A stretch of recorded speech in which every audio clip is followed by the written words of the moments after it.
Most roofing contractors believe that their close rate is a sales problem. So they do better objection handling, they hire better sales rep, they train their sales guys more, but your close rate's still not going up. And the reason for this is because it's not a problem when you're actually in the homeowner's house. It's a problem before you actually even step foot on their property. So I'm gonna show you the exact strategy that's going to increase your close rate tremendously in your marketing. If you don't already know me, I'm Cole. I'm one of the co-founders of NCT Media. Basically, we've helped over 200 roofing companies all across the United States by providing them with qualified appointments through various of our marketing strategies that we show for completely free on this channel. So check those videos out. And one of the most tremendous breakthroughs that we've had with our service to have a great service as a company is realizing that close rate lies very heavily in the marketing as well as the sales, of course, but it relies very heavily in the marketing. And if you don't have that piece down, then it's gonna be very hard to close appointments at a high rate.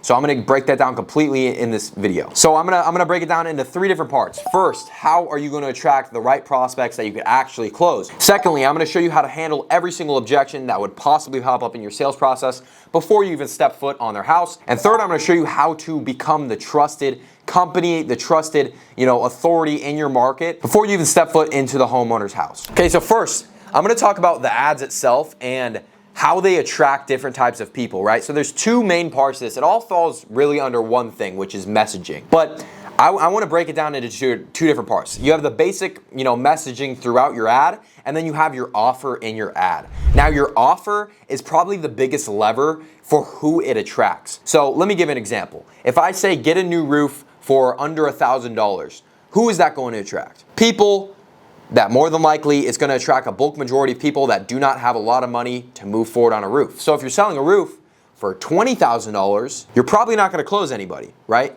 Because the prospects are all mismatches, right? And that lies all in your offer. I could have great messaging throughout the rest of the ad, but if my offer is that, I'm likely going to attract a bunch of broke people. And I can't sell to a bunch of broke people because my roofing services cost a lot more than $1,000. That's a huge part of this, right? There's a lot of ads that kind of insinuate, and we've ran into this, internally, where we'll have an ad that, isn't saying a roof's gonna be free, but it has some sort of insinuation that a roof might be free, right? Through the messaging throughout the ad. And that is going to attract people that want handouts, don't have a lot of money, and the bulk majority of those people you can't sell to. Yes, you're gonna get some people that come through that you can sell to. Yes, sometimes it might work, but more often than not, it won't, right? And you won't be able to sell to those people. So that's huge, like your offer is huge. What we find is putting like a starting at, price for your offer, or maybe a save thousands on a roof. Those 2 offers tend to be the best ones to do, and then you can kind of play around with it. So like, starting at $5,000 or $6,000, you could say. If you're getting a lot of people that come in that just can't afford it, increase it. If you're not, keep it, right? Like that's essentially what you want to do there. Next is the messaging throughout the ad, right? So who am I talking to? Who am I attracting to? So if the whole ad, maybe you're speaking to, a certain audience that just needs slight repairs on their roof and they don't actually need a full replacement. Or maybe you're speaking to people that all they care about is getting a cheap handout on a roof. And again, that kind of insinuates that they're going to get a handout or that it's going to be very cheap or free. You're going to attract the wrong type of people, right? So you need to make sure that you do not insinuate that at all throughout your messaging in your actual ad. You need to just make sure 2 things. You need to make sure, number 1, does this speak to the type of people that I could actually sell to and that I actually close? Like look at the people that you close and you want to speak to more of those people, right? And you need to ask yourself when you're making your ads am I speaking to those people? Okay, yes, you are. Great. Am I also potentially speaking to people outside of those people? Because you could be speaking to both at the same time, and we've seen this as well, internally for our company and for our clients. You could be speaking to 2 audiences at the same time, right? You could be, using more like broad language that could be speaking to your disqualifying audience and your qualifying audience. So you need to make sure 2 things. You're speaking to your qualifying audience, but you're also not speaking to anybody else. You only want to speak to those people, if that makes sense. The exact framework that we follow to make sure we're attracting the right prospects in our ads. So now on to the next thing, and that's pre-handling objections in your marketing before you even show up at the house. I'm gonna run through this quick because I've gone through this in so many different videos, but and it's absolutely crucial. So you have, a process, right? You get a lead and then you have the appointment, right? You have the actual time of the appointment, I'm saying. So everything between there is an opportunity to handle objections and handle questions before the time of the appointment, so your closers aren't wasting their time. So what does this mean? This means when you text them, handle their objections. This means when you send them emails before the appointment, handle their objections. This means when you call the lead and when you are talking to them and booking the appointment, handle their objections. And they don't have to directly object or directly ask a question for you to handle it.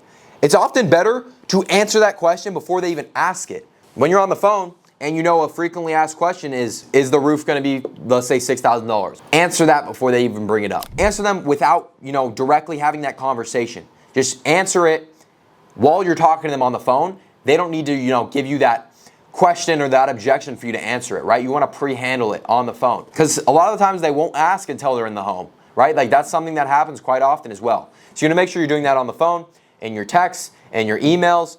I often think you should send them some sort of pre-call video, whether it's from your closer or just from, someone in your company that handles their objections before the actual appointment. And you are going to see not only higher show-up rates, but also much higher close rates because you are decreasing the length of the sales cycle, right? So if your sales cycle takes, let's say, 2 weeks, now by doing this, you could decrease it into 7 days, whatever, right? So hopefully that makes sense. Now, on to the next part.